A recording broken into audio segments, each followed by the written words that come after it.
Bonjour DP, Bonjour, comment va l'Indépendance Express? l'Indépendance Express porte bien, comme vous voyez, dans la logique de l'information, de la bonne information.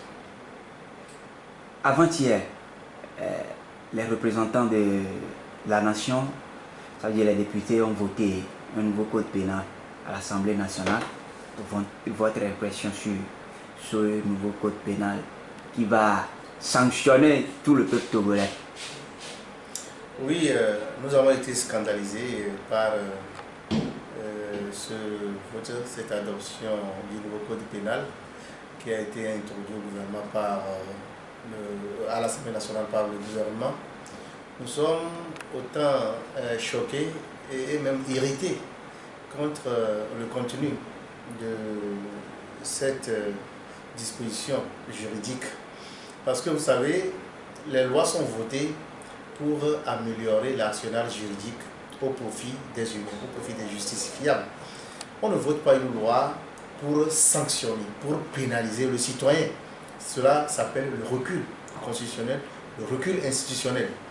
Et face au nouveau code pénal qui, entre autres, contient des dispositions attardées, anachroniques avec la situation politique actuelle et avec les courants mondiaux où on a plus tendance à aller vers le respect des libertés fondamentales, les droits de l'homme et la démocratie, nous pensons que le Togo est en train de s'engager dans une logique, dans une escalade de retard, de retour en arrière face aux principes du développement.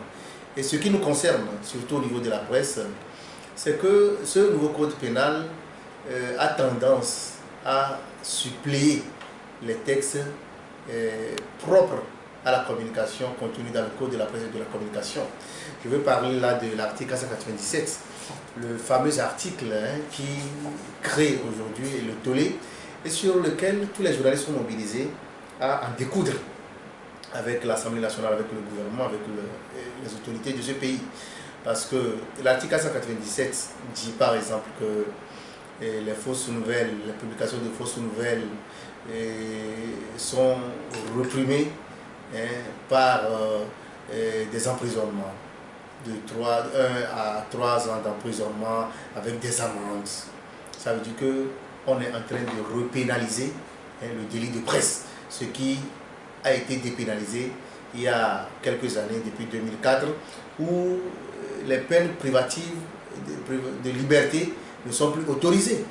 Au moment où le Togo est en train de s'engager dans une logique de vouloir donner l'exemple, au moment où d'autres pays veulent s'inspirer du code de la presse et de la communication du Togo pour moderniser leur arsenal juridique en matière de communication et de presse, le Togo veut maintenant revenir en arrière pour encore créer une spécialité négative. Cela ne fait pas de la bonne publicité au pays. Et le code de la presse et de la communication dit en ce sens, il faudrait faire le lien, que quand un journaliste est accusé de diffamation, de diffusion de fausses nouvelles dans l'exercice de la profession, c'est-à-dire dans une presse écrite sur une radio, il y a des recours qui sont des recours légaux, notamment la personne incriminée peut envoyer un droit de réponse que le journaliste est tenu de publier parce que c'est contenu dans le code, ou bien il fait rectificatif quand il se rend compte qu'il était dans une erreur par rapport à cette information, ou encore il y a la haute autorité de l'audiovisuel et de la communication qui est l'organe de régulation, et la HAC a le devoir, et on le fait souvent, d'inviter le journaliste à échanger et à jouer parfois même à une médiation à l'amiable, au cas où on sent que les deux parties sont d'accord à jouer cette médiation à l'amiable. C'est quand on dépasse toutes ces limites, c'est quand on n'arrive pas à s'entendre sur cette base-là qu'on peut aller au tribunal. Et même si on va au tribunal, le journaliste est invité à apporter les éléments de preuve de sa publication. Et s'il n'a pas été en mesure de le faire, la condamnation est là, c'est d'être suspendu de parution peut-être de 1 à 3 mois, ou de payer des amendes de 500 000 à 1 million. Voilà un peu le contexte antérieur au nouveau code pénal. Mais je ne sais pas pourquoi, quelle mouche a piqué les autorités togolaises pour qu'ils tentent de s'engager dans cette escalade liberticide et prédatrice de la presse.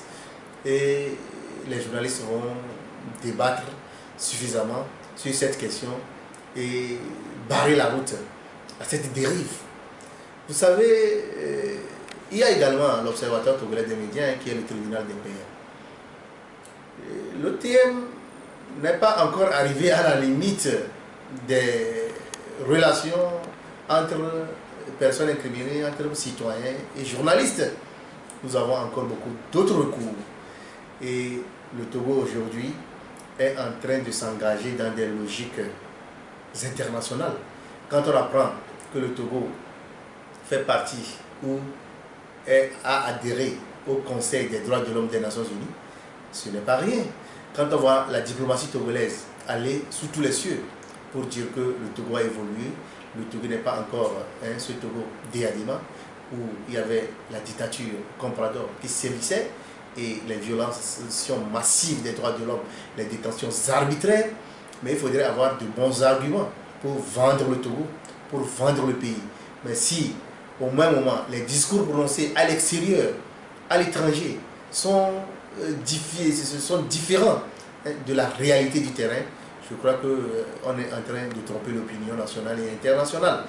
Et par rapport au code pénal qui a été voté par l'Assemblée, nous avons, je ne l'ai pas parcouru pour l'instant en totalité, mais nous avons beaucoup de réserves sur ce code. Aujourd'hui, c'est la corruption qui gangrène le pays. C'est le plus grand mal qui affecte le pays. Des travaux publics, de l'administration, du fonctionnement des institutions, des pots de vin, et tout ça. Le Togo souffre de douleur. Et quand vous voyez même les derniers rapports, le Togo est en bonne position sur la liste des pays qui sont présentés comme les pays les plus corrompus du monde ou de l'Afrique. Et face à cela, les autorités, par plusieurs institutions, notamment la primature, le chef de l'État et tout ça, là, ont promis dans leurs différents discours qu'ils vont faire de la corruption leur cheval de bataille. Et pour faire de la corruption un cheval de bataille, il faut criminaliser la corruption. Il faut pénaliser la corruption. Il faut prévoir dans le code pénal des dispositions qui sanctionnent la corruption ou quelqu'un qui est présenté comme avoir détourné les fonds publics pour avoir organisé des malversations dans l'exécution d'un projet, mais il faut qu'il soit interpellé et jeté en prison pour qu'il paye et qu'il paye ses infractions afin de donner des leçons à d'autres personnes. Mais dans le code, on ne trouve pas qu'il y a une disposition assez répressive contre la corruption et c'est contre les journalistes qu'on s'acharne. Je trouve cela vraiment ridicule. Monsieur Kal, avec ce article 497, est-ce que vous n'avez pas l'impression de reculer un pas en arrière dans votre métier? je risque de paraphraser Yassine Yadema qui dit que nous avons fait 100 ans en arrière. 100 ans en arrière, ça veut dire que nous avons reculé de façon vraiment spectaculaire. Parce que dans des mutations qu'on connaît aujourd'hui au monde, tous les pays veulent rester dans une logique d'évolution en matière juridique, en matière de respect des droits de l'homme, en matière de démocratie, en matière de développement, en matière de gouvernance. Tous les pays aspirent à cela.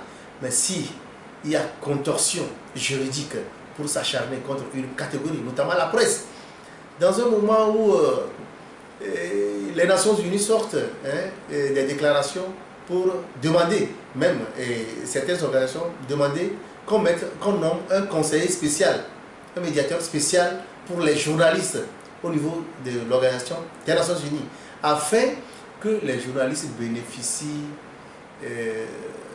d'un climat favorable à leur fonctionnement à travers le monde. Vous savez, les journalistes n'ont pas d'armes, ils n'ont pas de conviction a priori, des préjugés, ils font leur travail, ils constatent, ils voient, ils relaxent. mais ce sont eux qui sont tués sur les terrains, pas même des champs de tir, mais dans des milieux où on pense que le journaliste a des informations contraignantes et des informations plus ou moins sensibles. On les assassine, on les arrête. Il faut trouver une formule. Au moment où tous les pays du monde tentent, même au niveau des organisations, tentent de créer des conditions favorables à l'exercice de la profession, et notamment en conformité avec les textes et les instruments nationaux et internationaux. Il y a la Déclaration universelle des droits de l'homme en son article 26 qui libère la liberté d'expression sur tous ces plans. Il y a les différents droits sociaux, politiques, économiques. Il y a la Déclaration de l'Union africaine sur la liberté de presse, sur les défenseurs. Je ne pense pas que c'est le moment pour les autorités de s'engager dans cette logique suicidaire en cherchant à se mettre la presse à dos ou en cherchant à museler systématiquement la presse. Récemment, j'ai pu comprendre que le Togo est dans une logique où on est en train de vouloir accéder au Millennium Challenge Accounts, qui est un programme américain qui permet d'évaluer les pays et d'offrir des milliards pour le développement du pays. Mais avec cette situation, vous pensez que la liberté de presse est un critère primordial dans le MCA, dans le Millennium Challenge Account. Mais si on ne respecte pas cette liberté, on recule dans les lois, on corse les lois pour mettre les journalistes en prison. Je suis sûr que nous-mêmes, les journalistes, nous allons battre campagne pour que le Togo ne puisse pas accéder à ce programme américain, le Millennium Challenge Account. Il y a le Sénégal qui en bénéficie des milliards par an, il y a le Bénin qui en bénéficie, il y a le Ghana, et ça force le développement dans tous ces pays-là.